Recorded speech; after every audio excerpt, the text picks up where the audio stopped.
ஒரு 3 லிட்டர் பாட்டிலில் தண்ணீர் வந்து ஒவ்வொருத்தருக்கும் எடுத்துக்கொள்ள வேண்டியது அவசியம். இரவில் பயணம் செய்கிற மாதிரி இருந்துச்சுன்னா கட்டாயம் டார்ச் லைட் வேணும். ஆளுக்கு ஒரு டார்ச் லைட் வச்சுருக்கோம். 2 பேருக்கு வந்து நாங்கள் கட்டு சாதம் கட்டியிருக்கோம். ஓகேங்களா? அது பாலிதீன் கவர் யூஸ் பண்ணாத இலையில கட்டி பேப்பரில் கட்டியிருக்கோம். ஓகேங்களா? அப்புறம் கோடை காலமாக இருந்துச்சு அப்படின்னா வெள்ளியங்கிரியில் 4வது 5வது 6வது 7வது மலையில் பார்த்தீங்கன்னா பயங்கரமாக வந்து கால் கொதிக்கும். அதனால் நாங்கள் செருப்பு போட்டு போக மாட்டோம். இருந்தாலும் இறங்கும்போது ஏறும்போது கால் கொதிக்குது அப்படிங்கிற பட்சத்தில் சாக்ஸ் வந்து யூஸ் பண்ணிக்குவோம் அந்த டைமில். ஓகேங்களா?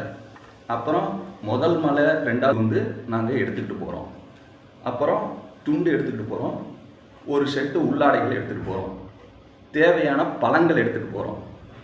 சுனை தண்ணீரை வந்து கலங்கள் இல்லாத குடிக்கிறதுக்காக துணி எடுத்துகிட்டு போகிறோம். செல்ஃபோன் சார்ஜரோ பவர் பேங்கோ இருந்துச்சுன்னா நீங்கள் எடுத்துகிட்டு போகலாம்.